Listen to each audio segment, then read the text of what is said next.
Olá e bem-vindos a mais um episódio do Hoje em Dia Pode, um podcast para pessoas com esclerose múltipla.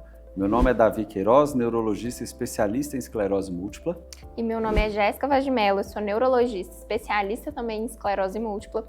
E no episódio de hoje nós vamos conversar qual o objetivo do tratamento da esclerose múltipla. Quando a gente tem uma doença crônica, né, Davi, ou seja, uma doença que a gente faz o acompanhamento e não tem uma cura, embora tenha tratamento, a gente tem que se perguntar se aquele tratamento está dando certo. Então, por exemplo, o paciente que tem diabetes, a gente fica ali acompanhando a glicose, vendo se está tendo uma boa resposta. Na esclerose múltipla, a gente também tem essa questão de ver se o tratamento realmente está sendo eficiente, não é isso? Exato. E ao longo do tempo, acho que a partir do primeiro momento em que se tem o primeiro tratamento para a esclerose múltipla, que foi em 93, é quando se passa a tentar entender assim, o que se espera de um remédio. Com o passar dos anos, os tratamentos ficando cada vez mais eficazes, as pessoas foram observando também que aquela medida de controle da AM já não era mais suficiente, que a gente poderia ir além. E hoje o que a gente vê é um reflexo de toda essa evolução na tentativa de controle da doença. Então, a gente chama esse grupo de objetivos de NEDA, que é um termo em inglês que significa sem evidência de atividade da doença. Então, o NEDA ele já foi NEDA 1, já foi NEDA 2, NEDA 3, se fala um pouco em NEDA 4, e esse número em seguida é exatamente os principais tópicos que nós avaliamos para entender que o paciente está com controle bom. O primeiro deles é o surto. Então, isso foi o primeiro objetivo do tratamento desde que veio o primeiro medicamento, e é tanto que é por isso que ele é o desfecho, na maioria dos estudos, o desfecho primário, né? Então, a redução de surto, a taxa anualizada de surto, o grande objetivo, claro, é que o paciente não tenha mais surtos. E isso é até meio óbvio, eu acho que todos os pacientes entendem isso muito bem, que se eu estiver usando um medicamento, esse medicamento eu tenho um surto, esse medicamento falhou, né? Ele não cumpriu o primeiro objetivo. Nós fizemos no último episódio algumas descrições sobre como identificar um surto, mas uma pergunta que vem muito comum em relação a esse tópico é: comecei hoje um tratamento, vamos supor um tratamento de alta eficácia. 2 meses depois eu tive um surto. Isso é falha do meu tratamento ou não? A princípio, a gente não considera falha, porque a gente entende que a gente precisa de um tempo para falar que aquele medicamento está plenamente fazendo seu efeito e, portanto, não pode causar um surto. Então, paciente, comecei agora um tratamento, seja ele qual for, e pouco tempo depois eu tive um novo surto, a gente, a princípio, não considera. Pouco tempo depois, quanto tempo, né? Habitualmente, a gente considera 6 meses de tratamento. É claro que a gente sempre vai olhar como um todo, olhar se teve alguma situação específica também que favoreceu a ocorrência daquele surto, mas, de maneira geral, após esse período, a gente já fica um pouco mais rigoroso em relação à ocorrência ou não desse surto. Porque, como você falou, a ocorrência do surto na vigência do tratamento, um tratamento que já está estabelecido, é um indicativo de que aquele medicamento não foi eficaz. E isso especialmente para os pacientes que estão com medicações de mais baixa eficácia, para a gente não ficar perdendo muito tempo, né? Então, às vezes, o paciente fica anos ali com o medicamento, tem um surto, mas ainda assim permanece ali com aquele tratamento. Então, a gente tem que sempre refletir por que foi mantido o tratamento. Será que não é melhor passar para um medicamento mais eficaz? Sim. E é interessante porque quando a gente entra nessa questão de teve um surto, o tratamento falhou, ou seja, a doença está acontecendo, né? E o que a gente quer, claro, não ter evidência de atividade da doença. Então, o surto ele é uma evidência nítida da atividade da esclerose múltipla.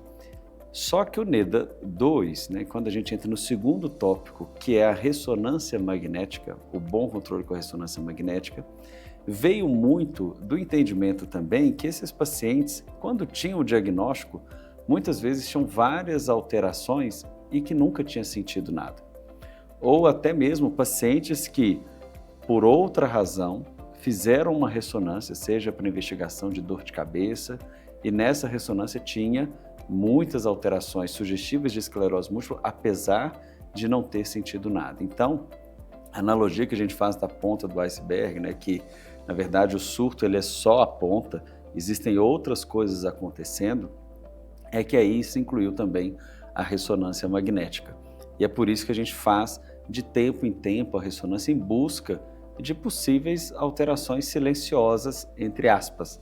Talvez silenciosas agora, aumentando o risco para algum surto futuramente. E aí é o ponto que às vezes o paciente fala, poxa, eu não estou sentindo nada, vou ter que fazer essa ressonância de novo. De quanto em quanto tempo que você pede o paciente para fazer ressonância? No acompanhamento, normalmente a cada 1 ano a gente repete as ressonâncias. Esse período pode ser menor, dependendo de fatores também individuais.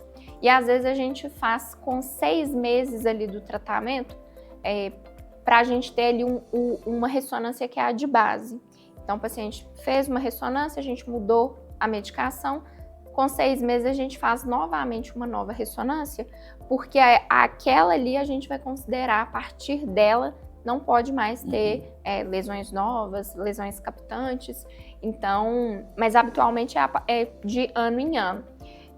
E aí, é como você falou, os pacientes às vezes falam, mas eu tô ótimo, né? Mas assim, é igual a pessoa que tem pressão alta, ela também tá ótima, às vezes não sente que a pressão tá alta. A gente tem mesmo que ficar ali vigilante.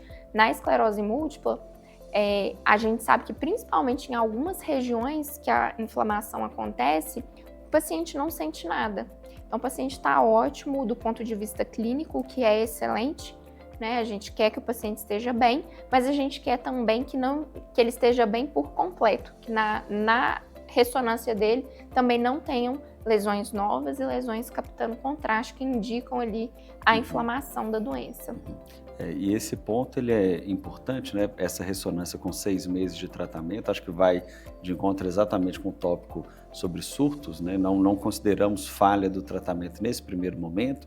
Eu brinco que é como se o linfócito, essas células de defesa, elas já tivessem passado pela barreira entre sangue e cérebro, e mesmo que eu comece o tratamento, elas já estavam lá causando inflamação. Então, esses 6 meses eles são muito importantes. Agora, um ponto também é esse fato de algumas regiões do cérebro a gente não sentir nada, e é exatamente por isso que em um determinado momento não são todas as ressonâncias que nós vamos precisar pedir.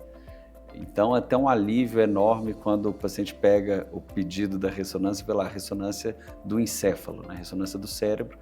Não vou precisar fazer o de medula, não vou precisar fazer de nervo óptico, então a ressonância às vezes passa de 2h30 para um exame de 30, 40 minutos, o que facilita. Mas essas recomendações vêm de diretrizes internacionais exatamente porque a medula, uma nova lesão na medula sem sintoma é muito raro, mas no cérebro é ao contrário. Na verdade, é raro sentir alguma coisa dessas alterações. E a gente acaba, mais uma vez, tendo que ir com cautela, porque os pacientes vão envelhecendo, vão surgindo alterações, manchas brancas por outras razões, seja por enxaqueca, seja tal microangiopatia, às vezes a pessoa tem pressão alta e surge alguma alteração, que num primeiro momento é uma manchinha branca, assim como é a manchinha branca de perda de mielina na esclerose múltipla. Então esse discernimento também, né, que a nova imagem da ressonância, a gente tem que ter um pouco de um consenso ali de que aquilo ali é de fato uma inflamação. Existem algumas coisas que nos auxiliam no sentido de entender se aquilo ali faz parte da esclerose múltipla ou não? Tem algumas características da imagem que vão nos falar mais a favor de ser realmente uma nova lesão da esclerose múltipla ou por algum outro motivo. E aí vão ser as características que a gente usa habitualmente para definir se aquela lesão é de esclerose múltipla ou não. Então, o local onde aquela lesão está acontecendo, o tamanho daquela lesão, se ela é muito pequenininha, às vezes pode ser de uma outra coisa, e se tem a captação de contraste ou não. Então, a captação de contraste, outras doenças podem gerar lesões captantes, né, com a impregnação do contraste, mas essa também é uma informação que a gente valoriza muito. semana passada eu tive conversando com um paciente e aí ele estava muito bem, estava com uma medicação de alta eficácia, sem surto, sem novas imagens. E aí eu perguntei, como que tá a vida no geral? E ele falou, não, eu tô ótimo, só a minha pressão que tá alta. Aí eu falei, então você começou a tomar remédio para pressão? Não. Aí eu falei, então tem que tomar. Aí ele, eu vou ver e tudo. E ele não estava entendendo a importância de fazer o controle ali da pressão. E existem inúmeros motivos, né? Pensando em doenças cardíacas, do cérebro, AVC, infarto, mas também para a esclerose múltipla dele. E aí, quando eu convenci realmente de que ele precisava tratar a pressão alta, foi porque eu falei para ele, olha, daqui a um tempo a pressão alta pode dar pintinhas também no seu cérebro. E aí, isso pode nos confundir. Daqui a alguns anos, o senhor vai envelhecer, ele é jovem atualmente, com o envelhecimento já tem uma chance maior de aparecer. E isso vão se somando ali as pintinhas da esclerose múltipla, as manchinhas, e aí isso vai, às vezes, atrapalhando a nossa evolução. E aí ele falou, não, então tá bom, então agora eu vou procurar para poder tratar, porque tem isso, outras coisas também podem acarretar imagens ali novas, sim, que não necessariamente são da esclerose múltipla. Então é sempre importante a gente avaliar o todo, né? É difícil da gente fazer uma avaliação de ressonância sem conhecer o paciente. A gente precisa casar ali as duas coisas, o paciente com a imagem que eu tô vendo. E também por essa razão que a gente também não considera assim, surgiu uma alteração nova. Essa uma alteração nova já é uma falha. Então existem, de acordo com diferentes sociedades, né? A sociedade americana fala uma coisa, a europeia fala outra, às vezes na Conitec nacional a gente tem uma outra definição, tem que ser 4 imagens novas, ou o outro fala que tem que ser 2, ou aumento da lesão. Então a gente tem que ter esse cuidado com os diagnósticos diferenciais e também entender que não basta uma nova alteração. E o cuidado também que, né, e eu acho isso muito válido, os pacientes leem muito, eu acho isso muito bom, porque a consulta fica muito mais interessante quanto mais o paciente lê sobre esclerose múltipla, lê sobre ressonância, e às vezes vem com aquela dúvida assim, eu tenho quantas lesões exatamente? Eu tenho 20, agora eu tenho 22. O cuidado com isso, porque às vezes uma alteração que era maior, com o passar do tempo ela vai desmembrar e vai virar 2. Então se eu conto o número das alterações somente, às vezes eu vou ter um número a mais, porque o que era uma virou 2, mas na verdade era a mesma desde sempre. Então essa análise do paciente com a ressonância e com as ressonâncias anteriores.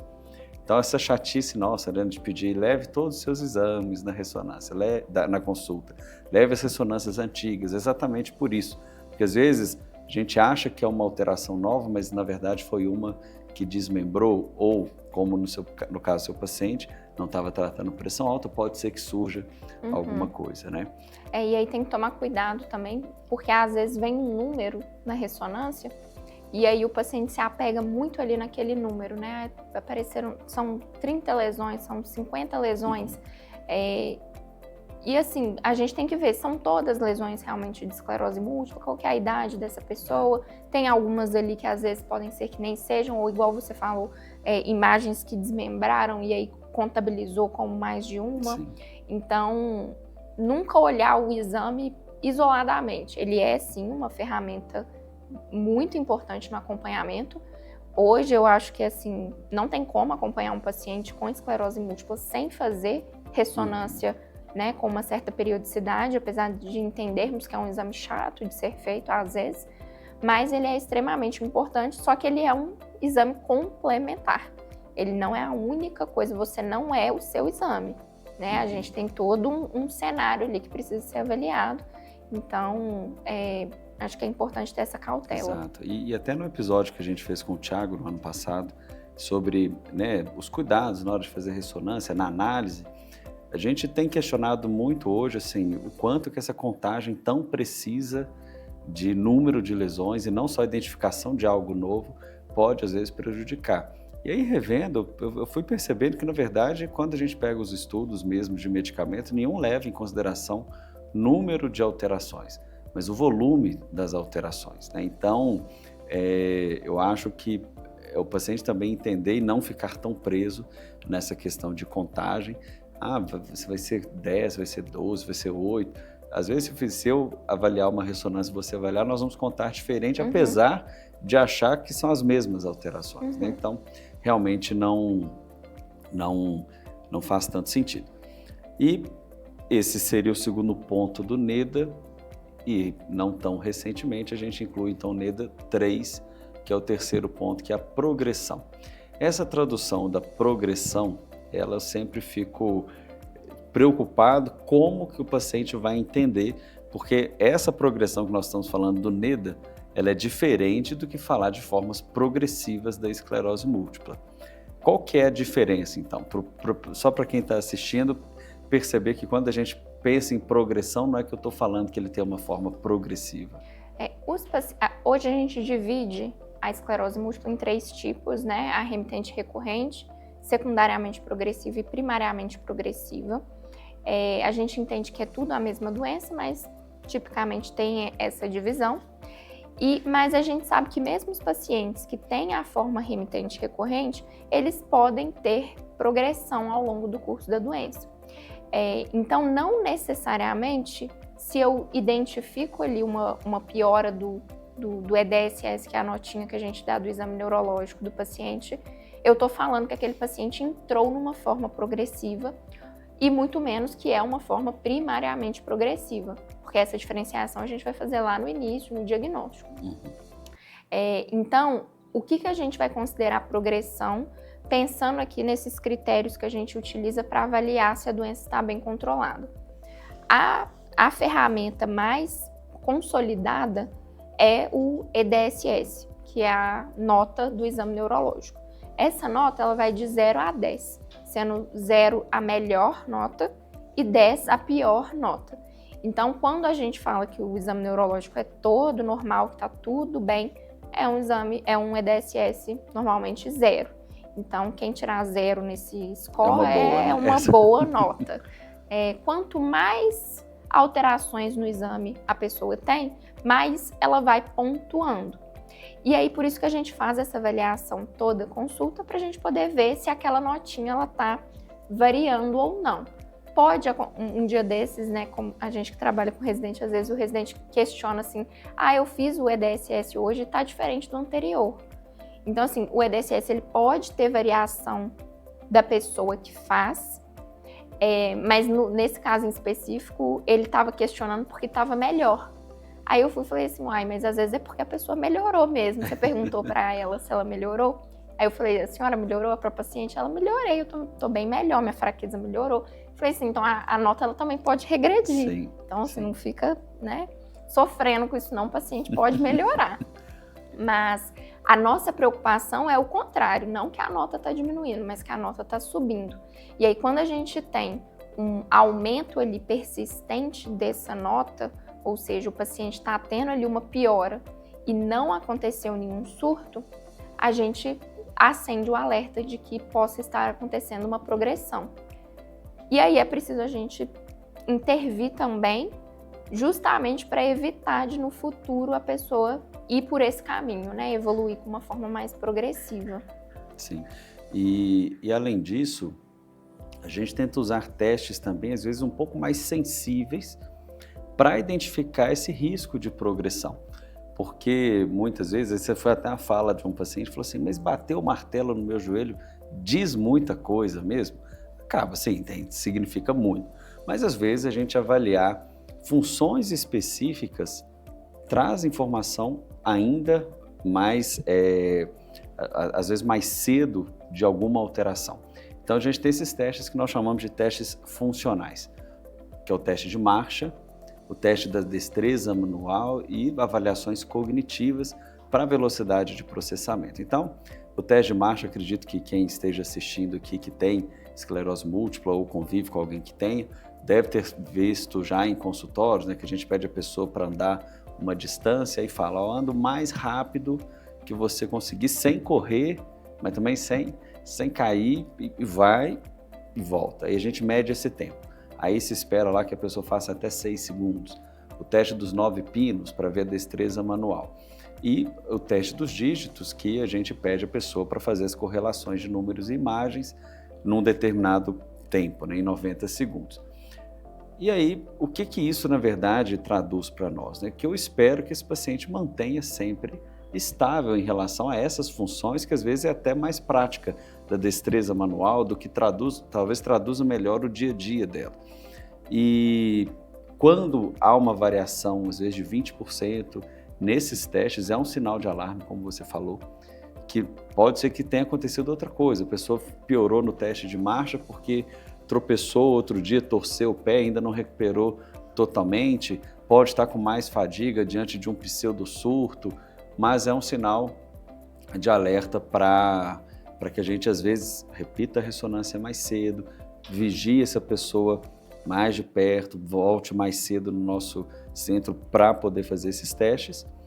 E também um terceiro ponto dentro dessa progressão, que tem sido cada vez mais falado, é a própria percepção do paciente, né? Isso é uma coisa que a gente tem que valorizar, até porque os nossos testes, eles não conseguem englobar todo o dia a dia do paciente. Então, às vezes o paciente, ele vai nos dando sinais de que tem alguma coisa acontecendo e que às vezes esses testes nossos não vão pegar. Por exemplo, pacientes que correm longas distâncias, né? Então, assim, ele não vai alterar ali o testezinho, o exame neurológico e o testezinho da caminhada. Mas às vezes ele vai falar, olha, eu corria X quilômetros e agora eu corro meio X. Eu não era assim antes. E às vezes isso não vai pegar com esses testes que a gente faz. Essa notinha, como eu falei, às vezes ela não vai mudar, muito provavelmente não vai mudar, mas o paciente está percebendo que ano após ano ele está tendo essa piora. É claro que a gente, como a gente já falou, tem que sempre ver o contexto, ver se aconteceu alguma outra coisa, se tem algum outro fator que possa estar ligado com essa piora. Mas é sempre importante a gente valorizar a percepção do paciente, porque o que ele vive vai muito além ali do consultório, né? A gente fica com o paciente ali às vezes uma hora, 2 horas, mas ele tem 24 horas ali no dia dele que está longe da gente. Então eu acho que tem que ter sim essa questão de valorizar a percepção do próprio paciente. Uma pessoa que me marcou muito, e foi essa parte de percepção que até nos ajudou, era uma pessoa que, quando buscou o acompanhamento com a gente, ela fazia uso de uma terapia de baixa eficácia, mas estava bem adaptada com essa terapia. A gente conversou sobre mudar para uma terapia de alta eficácia, diante de todos os benefícios que a gente tem visto, né, relatado com o tratamento quanto antes com terapias de alta eficácia, mas ela estava muito bem adaptada, ela não queria mudar. Ressonância aparentemente estável, tudo indo muito bem. E aí foi exatamente na prática de atividade física que ela notou a diferença. E ela falou, eu estou demorando mais tempo para fazer as mesmas coisas na academia, no meu trabalho eu estou começando a achar que eu estou levando mais tempo, isso incomodou. No exame neurológico nada de diferente. Mas quando a gente fez a ressonância, repetiu um pouco mais cedo, porque ela já estava preocupada, tinham novas imagens, e algumas até com captação de gadolínio, mostrando que era uma inflamação aguda, e aí foi uma falha do tratamento. Então, essa vigilância do próprio paciente nas suas atividades é extremamente importante para esse NEDA, que é o NEDA 3. E outra coisa também, Davi, é que às vezes tem a percepção do paciente e tem também a nossa percepção, né? Não sei se isso já aconteceu com você, eu imagino que sim, mas a gente vai acompanhando o paciente, a gente conhece ali ele, a família, né? Sabe, conhece a pessoa. E aí, às vezes, já aconteceu de eu tenho a impressão de que piorou alguma coisa, mas que no exame não piora, nos testes também não piora. E eu compartilho isso com o paciente, falo assim, olha, você não achou que às vezes a concentração tá um pouco pior, alguma coisa assim? Porque às vezes a gente vai convivendo tanto com a pessoa que a gente também percebe e às vezes ainda não é uma queixa do paciente. E aí, às vezes eu falo não para alarmar o paciente, né? Pergunto até para saber se às vezes está acontecendo alguma coisa, né? Não está dormindo bem, ou se, né, parou de fazer atividade física. Mas para o paciente, às vezes também prestar ali um pouquinho atenção se realmente aquilo ali que eu estou vendo no consultório está sendo reproduzido também fora do consultório, se algum familiar também observou. Então, nem sempre a gente vai dar notícia de tudo, né? Então, às vezes vai ser a mãe que percebeu, o marido, o filho. Então, é importante no acompanhamento, né? O acompanhamento nunca é só o paciente, né? A gente, o paciente, ele vai ter a rede dele, ele também, a família, né? Então, acho que é importante também a gente ter essa percepção enquanto acompanha o paciente. Sim. E hoje o que a gente mais usa no objetivo de tratamento é o Syneda 3, né? É o que mais mostrou a princípio benefícios em seguir para identificar falhas de tratamento, manutenção de qualidade de vida. Só que muito se discute sobre o NEDA 4, que seria a incorporação do volume cerebral, né, como quarto elemento de benefício de objetivo de tratamento. Só para ficar bem evidente aqui, o que nós temos até hoje, maio de 2025, é que não houve tanta diferença do NEDA 3 para o NEDA 4. Então parece que incluir o volume cerebral não foi tão evidente ainda. A minha grande crítica a essa afirmação é que quando a gente fala de volume cerebral, o que a gente orienta os pacientes é exatamente o objetivo de permitir que o cérebro envelheça de forma saudável, apesar da esclerose múltipla. Então, você deu o exemplo, né, do cardiologista tratando pressão alta e tudo. Um dos grandes objetivos do cardiologista também é que a pressão fique normal, para o coração não sofrer, para o rim não sofrer. Então, qual que é o nosso grande objetivo tratando a esclerose múltipla? Para o cérebro envelhecer de forma saudável. Como isso é algo muito recente, talvez ainda nós não tenhamos tido tempo de avaliar esse envelhecimento cerebral de toda a população com esclerose múltipla e que de fato faz diferença manter esse volume reduzindo conforme é o esperado, porque o cérebro de todo mundo vai diminuir com o tempo, mas ele diminui numa taxa específica. Então, eu particularmente, apesar dessa definição de que não faria tanta diferença, como hoje é uma realidade para a gente usa muito volume cerebral também para afirmar que o tratamento está sendo adequado, né? Com certeza, Davi, eu acho assim, é uma informação adicional que se o paciente pode ter acesso, eu acho que é excelente, porque por mais que ainda não tenha assim, evidência, faz algum sentido. Se o paciente está tendo uma perda de volume maior, que aquilo tem um potencial de ser ruim para ele. Uhum. É claro que isso não necessariamente vai fazer a gente mudar ali um tratamento de imediato, dependendo do tratamento, mas faz a gente ficar mais reflexivo ali em relação à condução desse paciente. Então, eu concordo com você também de que se tem essa ferramenta a mais, é uma ferramenta que eu acho que nos auxilia sim, e que talvez no futuro a gente vai conseguir ver o valor real dela, mas também, né, a gente hoje ainda entende que não é algo para alarmar, né, tem que trocar o medicamento. Se for já um medicamento que não é muito eficaz, eu acho que é uma justificativa assim para trocar. Mas dependendo do tratamento, a gente também tem que ter uma cautela para poder fazer essa avaliação. Sim. E, bom, chegando no final, eu queria propor uma discussão fora do script total. Ai, Davi. Mas, e aí só para ficar bem claro para quem está assistindo, a minha opinião puramente, não existe nada escrito sobre isso. Mas eu fiquei pensando, quando a gente estava estudando para esse episódio e tudo, eu fiquei pensando num possível NEDA 5, porque cada momento que passa, isso em tudo da medicina, são os tais dos biomarcadores, né, seja no sangue, seja no líquor, e eu fiquei pensando que eu acho que a gente vai chegar e caminhar para um NEDA 5. Foi publicado recente um teste que eles estão fazendo no Reino Unido, é um kit que faz 18 exames, que mede interleucina e tudo, e parece que esse exame, quando ele começa a subir o valor, tem uma relação com a atividade da doença, sabe? E aí que os pacientes que ficaram bem mantiveram isso negativo. E também agora, como foi no episódio recente que a gente conversou sobre biomarcadores especificamente, a questão da cadeia leve livre kappa, que é um número. Então antes a gente tinha a banda oligoclonal, que não era número, agora com o índice kappa, é um número que me fala, olha, a produção de anticorpo no sistema nervoso central está tanto. Será que se tratar isso vai diminuir? Eu não sei, eu estou andando muito otimista.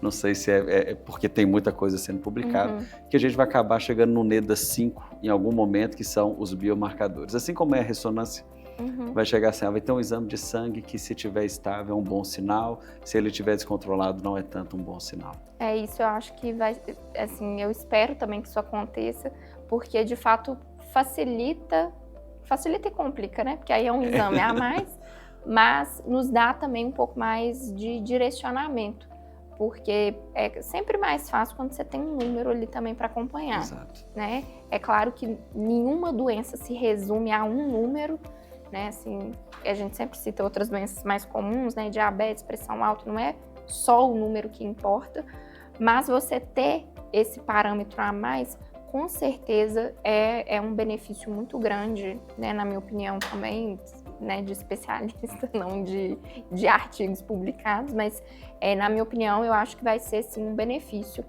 Talvez no futuro a gente volta para ver se vai ser o NEDA 5 mesmo. Vai ter, se não vai ter. E é interessante, né? Como que é curioso. Há tempo atrás a gente não falava nem de NEDA 2. Então é outra coisa que eu foco com os pacientes, que eu acho a grande mensagem desse episódio. A gente começa a ter muitos objetivos no tratamento exatamente porque a qualidade do tratamento melhorou muito, né? E a gente consegue permitir que os pacientes sigam com qualidade de vida ao longo dessa jornada. Com certeza, porque antes, né, a gente, principalmente pacientes que têm uma história de doença já de muitos anos, a gente sabe que antigamente, quando tinham poucas opções de tratamento, o paciente fazia surto, fazia novas lesões na ressonância e ele tinha que manter aquele tratamento ou trocar para um muito semelhante, porque não tinha outra opção. Então, o avanço, né, ter muitas opções de tratamento, um controle muito mais eficaz, isso permite com que hoje a gente faça dessa forma. Mas no passado, infelizmente, não era assim. Exato. Bom, esse episódio termina por aqui. Não deixe de seguir o nosso canal, de curtir esse vídeo e deixar nos comentários sugestões para os próximos episódios. Jéssica, mais uma vez, obrigado e até a próxima. Obrigada, Davi. Não deixa também de seguir a gente lá no Núcleo de Neuroimunologia, no Instagram, e comentar o que vocês querem ver aí nos próximos episódios. Até a próxima.